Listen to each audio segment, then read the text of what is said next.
This is your brain on risk. This is Mind Over Money, the podcast where Kevin Cook exposes the psychology of investing. Welcome back to Mind Over Money. I'm Kevin Cook, your field guide and storyteller for the fascinating arena of behavioral economics. I've got a fun topic today, and it's all about the streaming wars. And I brought in an expert, a resident expert here at Zacks, who's going to help me sort through it. But I want to tell you my interest in it because I don't watch a lot of TV. So you can't ask me what subscriptions I have or anything like that because I just don't watch a lot of TV. But I am extremely interested in one company that is just intertwined with all these streaming platforms, whether you're talking about Netflix or Amazon or HBO or Roku or Disney. Oh, and today is the launch of Disney Plus, which we're hearing a lot of buzz about. And the company that I'm interested in is the advertising company, and that is The Trade Desk. The Trade Desk is this unique company that is taking sort of the Google and Facebook model and applying it to the entire web and the entire realm of connected TV. And they call their model programmatic. And what it allows an ad agency or a corporation like Procter & Gamble, who is a customer of the Trade Desk, what it allows them to do is target their audience and then set up a program where the program operates and buys ads like an algorithm. And so it can be, it's constantly looking for ad space, either on the internet or through the connected TV platforms. And there's auctions. There are thousands of auctions every hour on every piece of web or TV real estate you can imagine.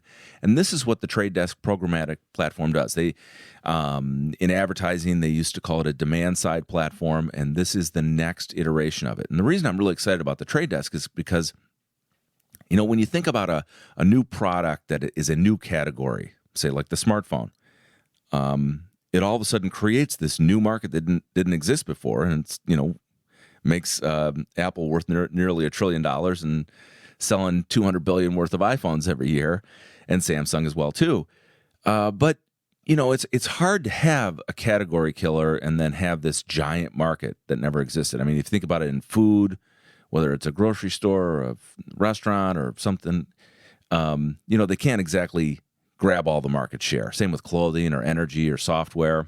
Unless in energy somebody comes up with a brand new battery that changes the world.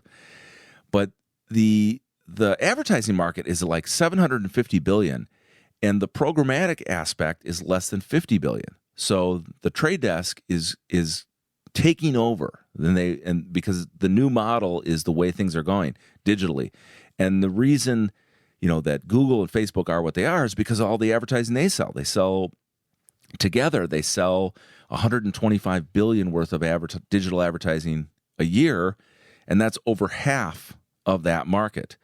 But the Google and Facebook are these walled gardens. You can only do stuff inside those walls, whereas the Trade Desk is letting advertisers have access to every web page. So, like you notice, you're on the internet now, and you see the ad change every 30 seconds, and it may or may not be targeted to you, but those are the auctions constantly going on every piece of real estate that you could advertise. So I'm not saying that the Trade Desk will be, the winner who takes all, but they're going to take a big chunk. And they estimate that advertising over the next 5 to 10 years will become a $1 trillion market, and that programmatic the new model will keep replacing the old, just as connected TV has, everybody's cutting the cord, and that's replaced the old model of television. So, I think it's a big revolution, and I'm an investor in the Trade Desk. They just reported last week. Very exciting. I just went over the conference call. The CEO, Jeff Green, who came up with this idea about 10 years ago, he gave like a 25-minute introduction on the conference call, which is pretty rare for a CEO, and just went over the whole ecosystem. So I recommend to anybody who wants to learn more about the trade desk, either go on their website, watch some of their videos. He's got some short 2-minute explainer videos where he tries to explain what this revolution is about in advertising. And but the conference call is great too. So I'm an investor. The stock is doing nicely here because they have partnerships with Amazon, Roku, and Disney. All right, now to help me break it all down, because there's so much to discuss, I brought in Ben Raines, who is a research analyst here at Zacks. And what's interesting is that Ben and I did a show about 6 months ago where we do a weekly top stock pick thing here, where two strategists come in on Monday morning and they both talk about their favorite stock for that week. Well, we didn't know what each other's stock was, and my stock was the Trade Desk, and his stock was Roku. And I was like, this is a match made in heaven because of the way that these two platforms work together, where the Trade Desk is your gateway to putting ads on in front of streaming viewers via Roku. And I got a little worried recently. Trade Desk stock was going below 200 because Roku bought a competitor called DataZoo. Smaller competitor, but the reality is, as Jeff Green just explained to us last week, is that DataZoo is small, and Roku wants to have their own platform, but they're still doing tons of business with the Trade Desk, and the partnership is still there. So enough of that. Let's talk to Ben Raines. Ben, thanks for joining me. Thanks for having me, Kevin. Appreciate it. So, are you excited about Disney Plus launching today? I am. Not necessarily to instantly start watching a bunch of old Disney movies or anything like that, but just to see what it starts off, and is this going to then kick off this wave of where people are actually seriously talking about Netflix being not in dire straits, but just, are they in trouble? Do they need to change some of their business practices? And I think we're going to get into a lot of it today of, is this model of dumping everything at once, no ads, just giant library, is this going to be sustainable for Netflix for the long haul? And who knows at this point? Yeah, and I have traded Netflix here and there, but I always get really scared of it because it can be so volatile around earnings, right? Yeah. And you hope you catch the pop, and then maybe if you buy some call options, you won't risk too much. You won't lose too many fingers. But we've always thought, well, it's about the subscriber growth. As long as they have the subscriber growth, and yet the other thing that keeps growing is the investment spending. They're creating all these new shows, and they're only charging you, what is a Netflix? So their most popular one is $12.99 a month, okay. And that's for 2 screens at once. And then they have different tiers. They have an $8.99 and a $15.99 for 4. And do they still have the problem where somebody, your cousin in another state can just log on? Yeah. So so to me, it's like they've always, if they're going to spend this much money to create unique original programming, why don't they just raise the price to $20? And then along comes Apple and says, we're doing this for $5. Yeah. So the model seems under major pressure. And then the other thing we just talked about, like you call it, they just dump the program and people can then binge watch a brand new thing for a weekend. I think that's a terrible idea. From a behavioral standpoint, you're totally missing how humans like to engage with content over time and have this anticipation, talk about it at work, talk about the latest episode, and then look forward to the next episode and have it be like a season, like a football season or something. Yeah, I mean, this is something that HBO's been doing for 20 years. They did it with The Sopranos, where it just became in the conversation for every Sunday night for a decade, and then they repeated that with Game of Thrones. Game of Thrones, yep. And Netflix will spend hundreds of $1 million on, say, a show like Stranger Things, and they hype it up for a couple months before their summer launch of, I think this past summer they did it on 4th of July.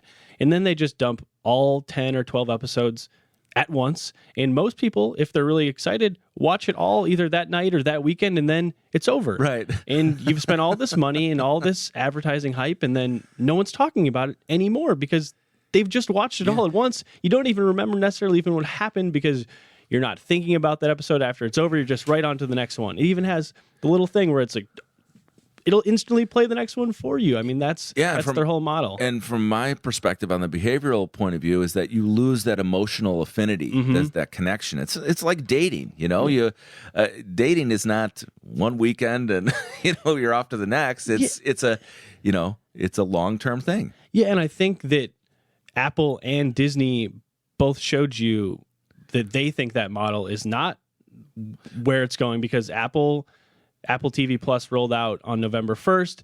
They don't have much, 9 shows to start with. There are 3 big shows. They rolled out the first 3 episodes all at once, but then they're going to do them on a weekly basis after that. In Disney Plus's first big show is The Mandalorian, which is this Star Wars standalone show they've spent a bunch of money on, and you're going to just see 1 episode a week. So Disney and Bob Iger have put a lot of money and they've staked a lot of their future of the company on streaming, and they're saying, we're going to launch it. They launched today, and you're only getting 1 episode of this show we've been hyping to you for over a year. So we're not going to give you it all at once. You're going to have to wait, and we're going to talk about it. I already looked up today on multiple different sort of sites like The Ringer or something like that, where they're talking about TV shows and just popular culture. Here's everything we know about the first episode of The Mandalorian. What do you think is going to happen next week? And that's exactly what they want, is people to talk about it. Whereas Stranger Things come out and it's over. And this brings me back to the trade desk, because you create that kind of buzz and that kind of anticipation, you're going to attract more eyeballs to that event. And what do advertisers want? They want as many eyeballs as they can. And they're going to pay a premium. And that's what the trade desk does. They do an auction. They let bidders compete for that ad space. Yeah, and if we're going to talk about this sort of larger streaming war in general, I talked about it on my show yesterday that I think one of the best deals in all of this streaming war, and this is going to include when NBC Universal rolls out Peacock and AT&T rolls out their HBO Max in the spring, that Apple or Disney Plus, you can get that standalone version for $6.99, but you can also get it bundled with Disney Plus, ad-supported Hulu, and then ESPN Plus, which is kind of their pared-down version of ESPN for streaming, all for $12.99. So all 3 of those for the same price as Netflix. Right, and look at the variety you're getting. Yeah. It's not the perfect meal, but boy, you got a lot of stuff on your plate there that takes care of your whole family, right? Exactly. So in this world where there's so many options, that seems to me by far at the moment as the best option there is. Yeah. So Jeff Green last week I'm calling his conference call opening, I'm calling it a manifesto because he just, the way he went on, and he's just so passionate about it. He talked about companies like Spotify being a real innovator, or like a tea leaf company. Like you watch what some of these companies are doing, and maybe he'd include Apple there, that they sort of set the trend that everybody follows. What did Spotify do that was different or special? Yeah, so Spotify, I pay for non-added support at Spotify. So I think we actually have a family plan where you can get multiple $12.99 or $10.99. The price isn't necessarily relevant, but you can pay for ad-free completely. And then you could also just get it with ad-supported. So it doesn't mean that people who have become accustomed to not hearing ads on Spotify then all of a sudden have to hear ads. You just give people options. So if you want to have the streaming music and the podcasts on Spotify, but you don't mind hearing the ads, we have it for you. And that's a really successful business for Spotify. They get a lot of users. They still make a lot of the money through the subscription-based model, but they have 2 options. So they get a lot of users total there.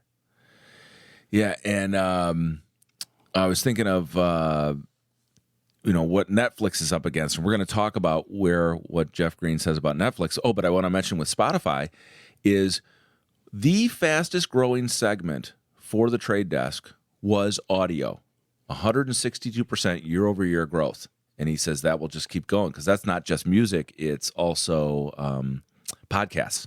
Right here, what we're doing right now. Exactly. And we thought we were at peak podcast a while ago, but podcasts are becoming a lot like a TV show where you just have all these different audiences, or people want to engage, and if the company, if the creator of the content, gets value out of it, either through engagement or new customers or new leads, then they're going to do it. Mm-hmm. So let's talk about Netflix. So here's what I'm going to read to you what Jeff Green said last week about Netflix and their ad-free model. He says, more providers are shifting to streaming platforms, but the competition is becoming more intense. As we have seen, platforms such as Netflix are fighting tooth and nail for subscriber growth while having to issue new debt just to keep up the pace in the war for premium content. There's only so much subscription demand, and there are new competitors every month with massive established content libraries. So that would be Disney Plus and Comcast, right? HBO, AT&T, right? I mean, those are armies you're up against. He says it all points to growth in ad-funded models. He says, and I firmly believe that even Netflix will start to experiment with ad-supported services in the future. I believe they will eventually adopt what others have, giving consumers the choice to pay more and avoid all ads, or pay less and see a few highly relevant ads. Is he right about the pathway forward for Netflix? 100%. Yeah. I don't really see... I mean, it's not going to happen tomorrow or even a year from now, maybe, but I mean, Hulu right now, which now Disney controls, has a non-ad supported version and a subscription version, or an ad-supported version and a non-ad supported version. So that's what they're going to have to do. Eventually, as more and more people transition away from that quote-unquote paid TV, which is cable TV, people don't necessarily, especially when there's all these different options, they might not see a need to pay to subscribe to Netflix, but they would watch shows on Netflix with ads because they like a few of the Netflix shows. So that's just an offering that I don't see how Netflix, as they we saw the last 2 quarters, they missed back-to-back quarters for the first time in forever. They missed by 2 million in the second quarter. In the last time they missed by 1 million, they crushed it out of the park. The next time they missed again in the third quarter. So that tells you something, that they're struggling to get the users, especially here in the U.S. where the market's more and more saturated. So if people aren't willing to pony up this $12.99 a month, why not roll out an ad-supported version of it? How do you describe Hulu? What kind of platform is it, and why did Disney buy them? And was it a good move? Oh, I think it's totally a great move for Disney. Was Hulu an original content creator? Or so Hulu kind of started in...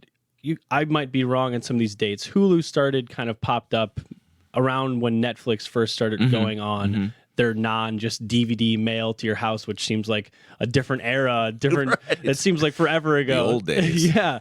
So they started doing where they would they'd get the streaming rights to a show like Friends. And I don't even know if that's true, but they became a place where you could just buy and watch streaming shows. And then they have an ad-supported version, so you could watch, say, a show that was on NBC the night before, you could watch it 2 days later on Hulu.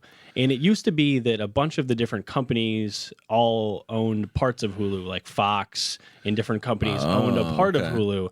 And then Disney has slowly, and through its big Fox deal, that's $71 million deal, they got that part, and then they just bought more of it. So now they own a majority of it all. So that was their big entry into streaming. Yeah, and they also bought this streaming tech company a few years back called BAM Tech. Disney did, and that was Major League Baseball's big streaming service, and they actually helped HBO launch their streaming service. So that has been kind of behind the scenes for Disney, is this technology for their streaming future.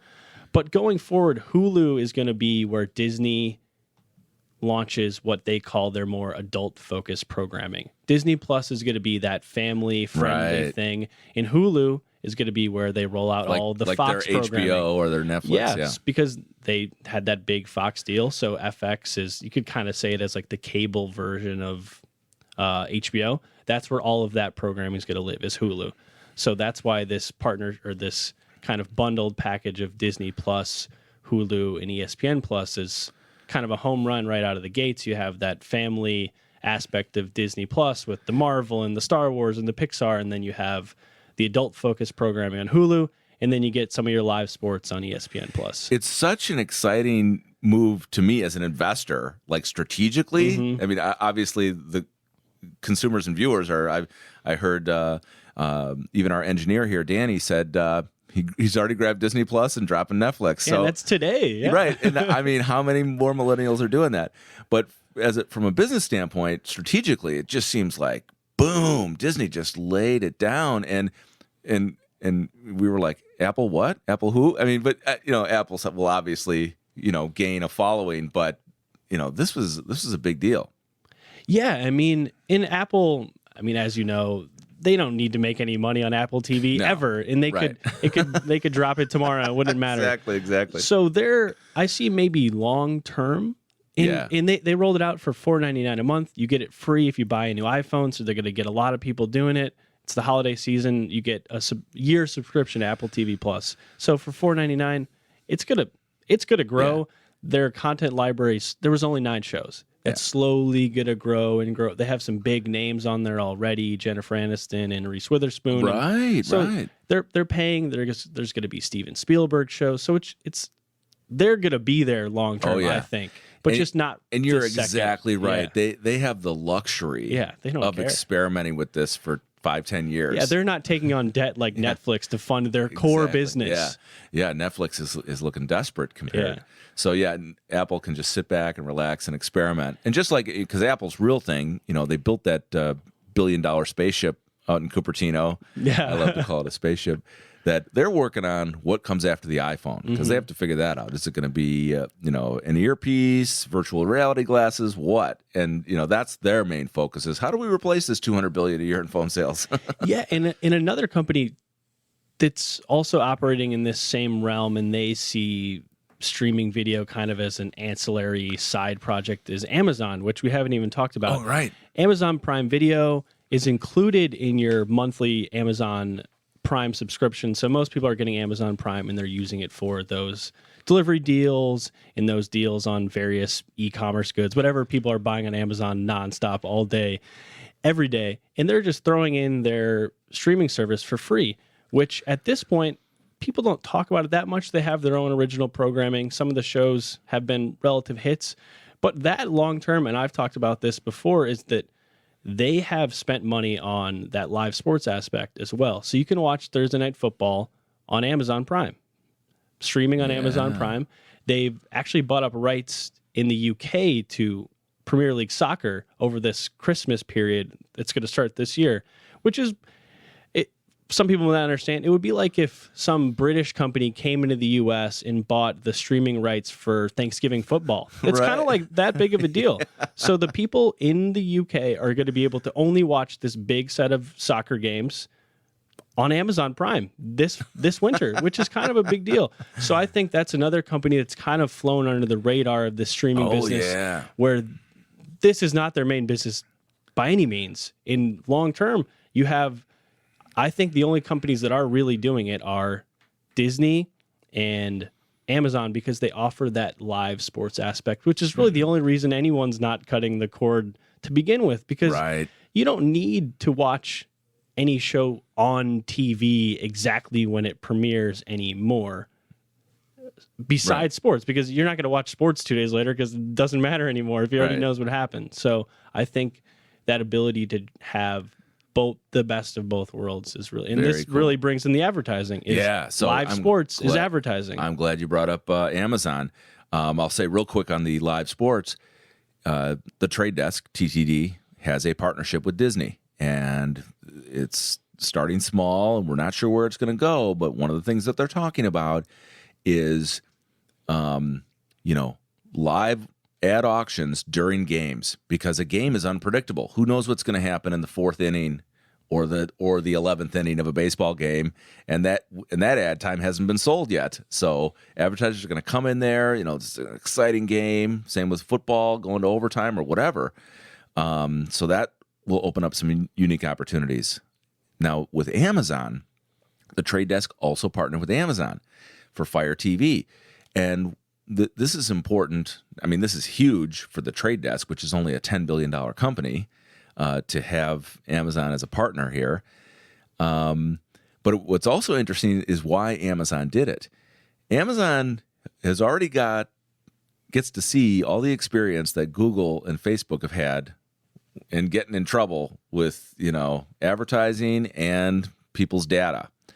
And Amazon thought, well, advertisers can come to us and buy time directly on Fire TV, but we don't know if we want to exclusively be the channel. So let's have a third party. Let's have a gateway and let people choose. They don't have to come to us. They can use an automatic ad buying platform like the Trade Desk. So that was a win-win, obviously, for both of those companies. And the other element here is the privacy factor. Now, we know how Google and Facebook get in trouble, as they dominate digital advertising, but they also have a lot of your data and may know everything about you. They probably do know everything about you. So how is the Trade Desk going to make money on consumer data being able to target consumers without falling into the same traps as Google and Facebook? Now, I am not an expert on this, but what the Trade Desk has invented is what they call a unified ID solution, where they are not tracking a person in the same way that Facebook and Google do, by using this unique identifier. And you can go on their website, or you could just Google Trade Desk Unified ID Solution, and you can see how they explain it to advertisers. And there's a Q&A on there about how the ID is different and how advertisers may not use the ID to collect data about a person, like can't collect their email address, phone number, address, anything like that. So, we're in the era of everything being tracked. We're in the digital age, so you can't get away from it. I mean, obviously, you have a choice if you want to subscribe to something and have no ads targeted at you. That you have that choice.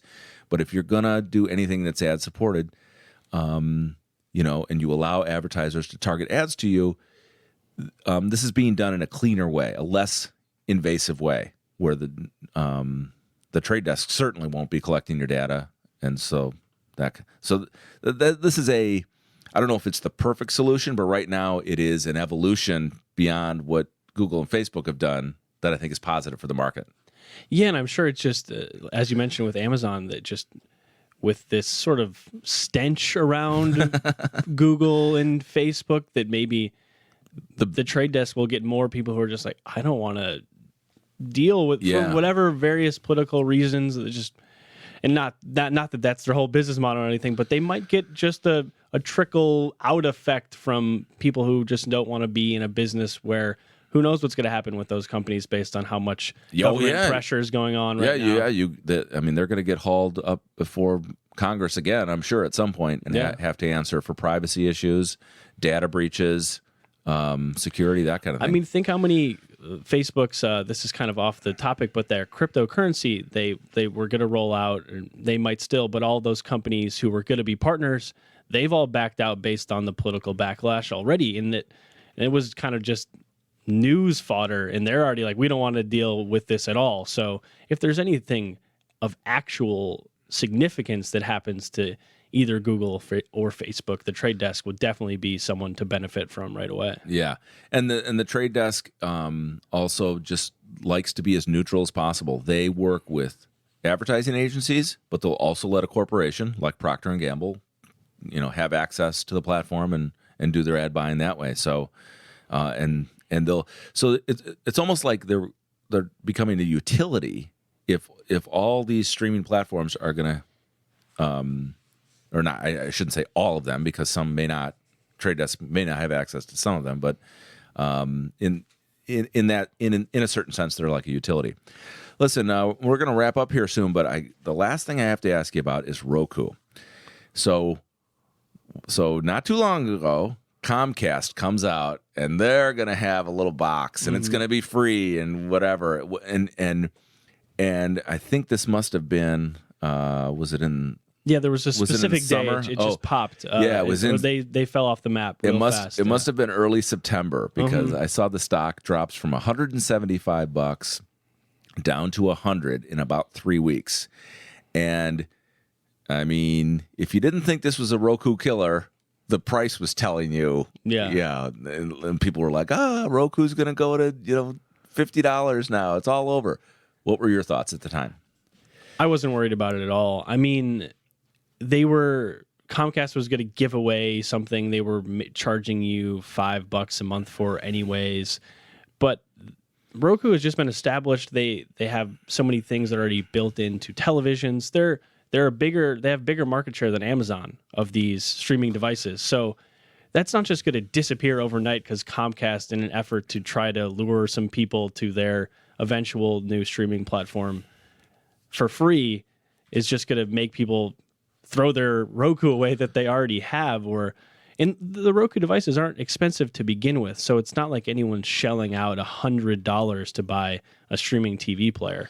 Has the big win for Roku been that they're being built into the new smart TVs? Is that? Yeah, that's a big part of it too. And they were kind of, along with Amazon and Google, they were one of the first companies to offer these things where you just plug in this little device into the back of your TV to then be able to stream whatever you want. And now it kind of seems like no one doesn't have some type of streaming player, whether it's an Amazon Fire Stick or one of those Google Chromecast or a Roku. I have actually both. And another reason I wasn't super worried for Roku is that a big part of their business, as we were talking about with the trade desk, is that they are attractive to advertisers these days as well. People are paying to get their various streaming services at the top of hits to maybe say, hey, you're on Roku, you might want to download this app.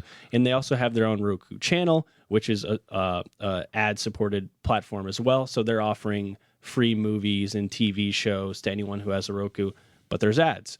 So it's not just this device business, and a big part of their business that's growing going forward is this more ad-focused business that they see as kind of the next iteration of their company, along with all of that. Who is threatened by Roku, or who gets hurt by Roku among all these platforms? Like, how does Roku steal potential revenue streams? And